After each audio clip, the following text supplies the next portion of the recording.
Fala galera, Carla Bernardo, tô aqui para compartilhar com você o meu devocional diário e te provar que uma xícara de chá e 15 minutos de estudo bíblico podem transformar a sua vida. Livro de João, capítulo 1, versículos de 43 a 51. Jesus chama Filipe e Natanael.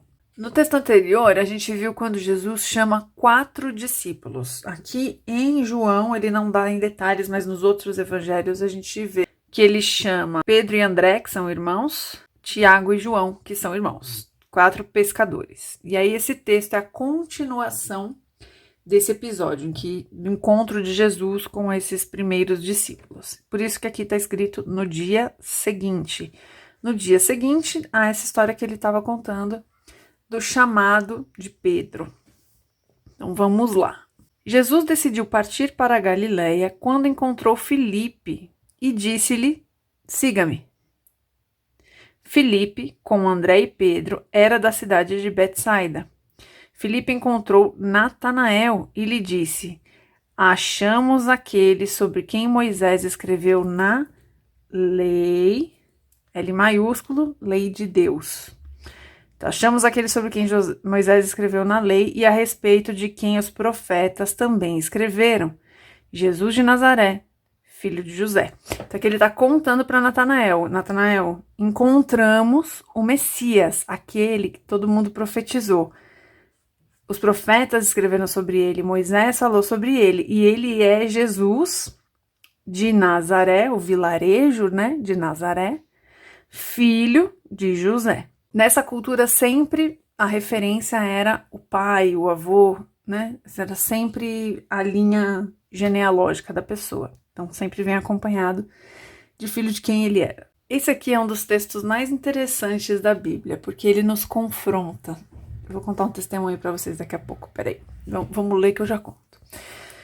Perguntou Natanael: Nazaré?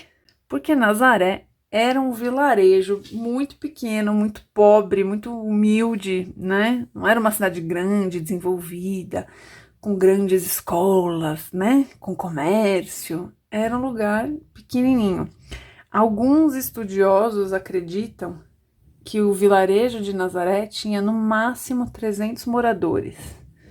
Então você imagina, era praticamente um condomínio hoje, né? Se a gente pensar que cada família tem 4 pessoas, hoje, né? Tá sendo pra hoje, não pra essa época. Pra essa época era mais.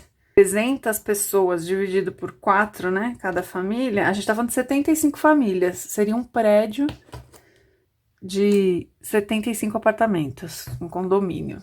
Ou seja, um lugar muito pequeno, né?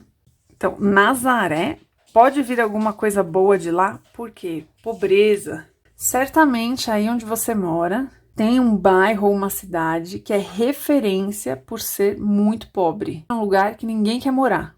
Ou você mora nesse lugar, ou tem algum lugar aí perto de você que tem essas características. Eu, aqui onde eu moro, consigo pensar em umas 3 cidades que as pessoas falam dessas cidades com desprezo. Foi isso que Natanael fez aqui. Ou existe também aquela piadinha preconceituosa, quando a pessoa faz alguma coisa errada. Onde é? Ah, só podia ser de tal lugar, né? É isso aqui. Disse Filipe: venha e veja. Tipo, para de ser cabeção. Vem e vê. Ao ver Natanael se aproximando, disse Jesus, ou seja, Jesus viu Natanael chegando, aí Jesus diz assim: aí está um verdadeiro israelita. Veja só, Jesus está declarando que Natanael era um homem justo, em quem não há falsidade. Jesus está dizendo que ele é um verdadeiro israelita e que ele é um homem honesto, sincero, transparente. O que Deus tem a dizer ao meu respeito e a seu respeito? Se você encontrar com Jesus hoje, ele pode dizer que você é um verdadeiro cristão em quem não há falsidade? Forte, né? Porque todo mundo fica julgando Natanael por ter falado isso daqui. Ai, não, pode vir alguma coisa boa de Nazaré. Todo mundo lembra dessa frase, mas todo mundo esquece disso aqui. Olha o que Jesus está dizendo, está ensinando pra gente. O amor de Deus nos constrange. Apesar de Natanael ser um homem extremamente preconceituoso, Jesus está declarando que ele é um bom homem. Vamos pensar, Natanael não conhecia Jesus. Quando você encontra a pessoa, ela olha pra você e fala, aí tá um homem justo de Deus. Você pensa, ué, o que essa pessoa tá falando? Nunca me viu na vida, né? Aí aqui é o que Natanael faz. Perguntou, Natanael, de onde você me conhece? De onde me conheces? E Jesus respondeu, isso aqui é poderoso demais. Eu ouvi quando você ainda estava debaixo da figueira, antes de Filipe o chamar. Alguns teólogos acreditam que não é o simples fato dele estar sentado embaixo da figueira, né? Jesus saber que ele estava embaixo da figueira que comove Natanael, como a gente vai ver aqui para frente. Alguns teólogos acreditam que embaixo da figueira ele estava em um momento de oração com Deus, um momento íntimo. Eu não sei se você já passou pela experiência de receber alguma profecia nesse sentido.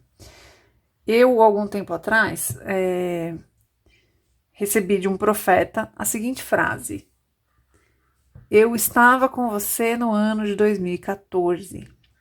E eu sei o que aconteceu comigo no ano de 2014. Então, o simples fato do profeta falar, eu te vi em 2014, eu já entendi tudo. Porque foi um ano muito importante na minha vida. Para quem tá de fora, fala, ué, 2013, 14, 15, 16, qual que é a diferença, né? Para quem está dentro, com uma simples frase dessa, você entende exatamente o que Deus está querendo te dizer. Então, aqui, o que eles defendem, e o que faz sentido, é que, de fato, ali embaixo da figueira aconteceu alguma coisa entre Natanael e Deus. E na hora que Jesus fala isso, é uma porrada no coração dele, assim como quando a gente recebe isso de alguém, né? E isso é importante para a gente saber que Deus nos vê. Muito provavelmente, Natanael aqui estava se sentindo sozinho, porque a reação dele é de quem teve a oração atendida. Vamos ver como se segue o texto. Então Natanael declarou, mestre, ó, letrinha B aqui na notinha de rodapé, vamos ver. Aqui, ó, letra B, capítulo 1, versículo 49, isto é, Rabi. A gente falou desse termo no vídeo passado, a gente vai ver bastante esse termo aqui. Rabi é o mestre, professor, né? Aí também nos outros versículos. Então ele responde, mestre, já tá chamando de Rabi, ou seja, já tá convencido. Tu és o filho de Deus, tu és o rei de Israel. Olha isso aqui. Só porque Jesus falou que o viu embaixo da figueira, ele já declara que Jesus é o Messias. Ou seja, Jesus sabia de algo muito íntimo que aconteceu embaixo dessa figueira, certo? É isso aí. Então, o preconceituoso Natanael, que achava que nada podia vir de bom de Nazaré, aqui já está declarando que o Nazareno é rei. E Jesus disse, você crê porque eu disse que o vi debaixo da figueira. Você verá coisas maiores do que essa. Ou seja, você está crendo porque eu estou te dizendo que eu te conheço, né? Porque é o que Jesus dá a entender desde o começo do texto. Quando ele vem vindo, Jesus já mostra que sabe quem é ele. Então, porque eu te conheço, você está crendo. Mas, olha aqui o que ele acrescentou. Você verá coisas maiores. Oh, glória a Deus! Deus te chama para ver coisas maiores do que aquilo que você já experimentou com ele.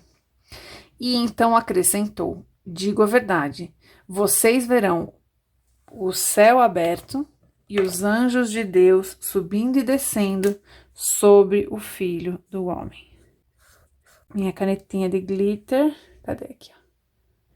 Jesus mal chamou e ele já está anunciando que ele vai ressuscitar. É disso aqui que ele está falando. Vocês verão o céu, os anjos de Deus subindo e descendo sobre o Filho do Homem.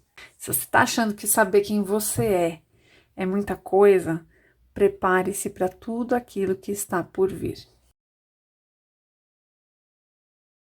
Minha primeira anotação aqui foi em relação ao versículo 46, em que ele pergunta se pode vir alguma coisa boa de Nazaré.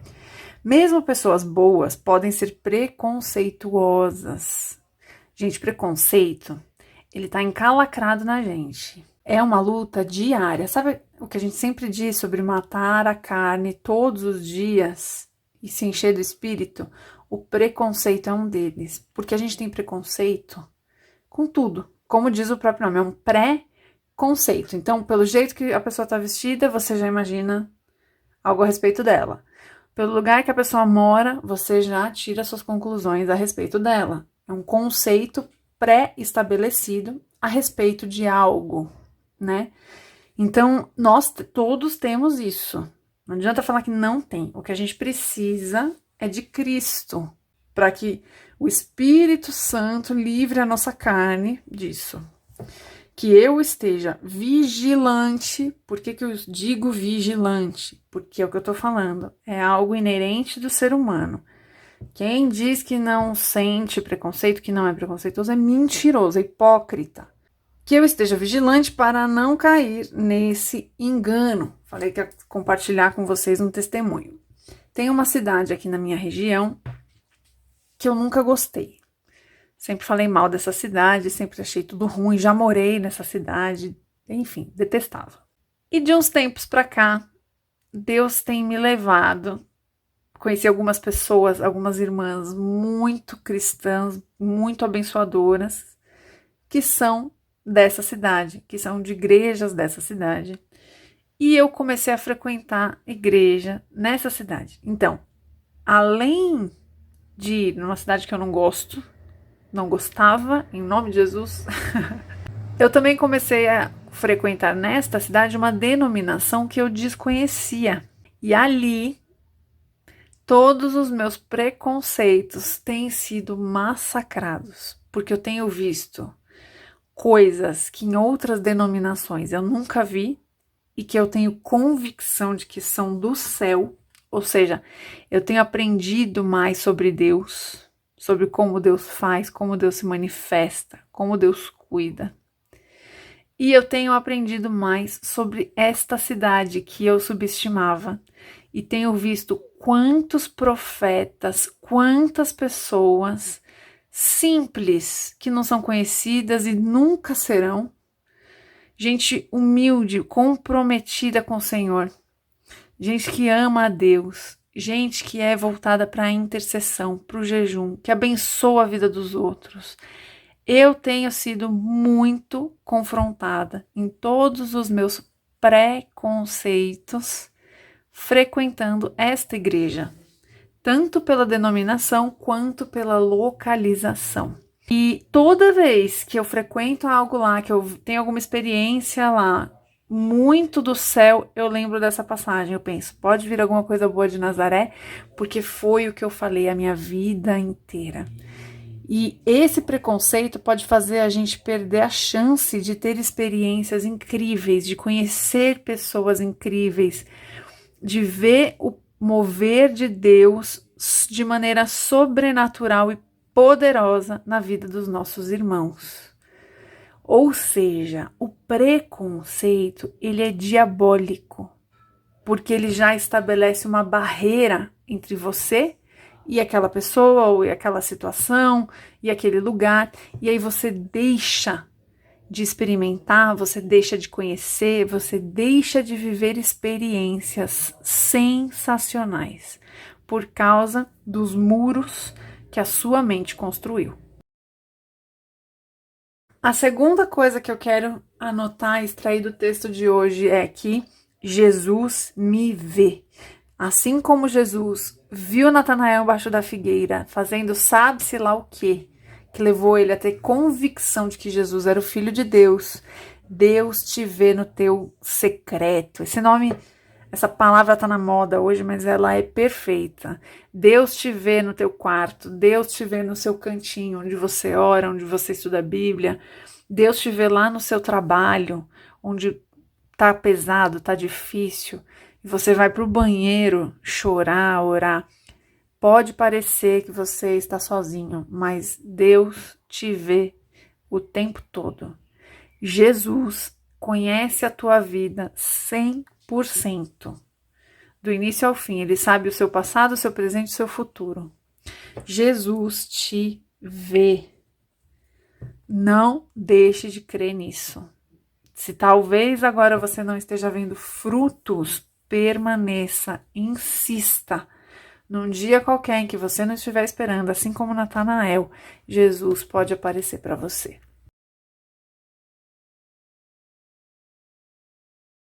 E a terceira e última coisa que eu vou extrair desse texto hoje é o último versículo, 51.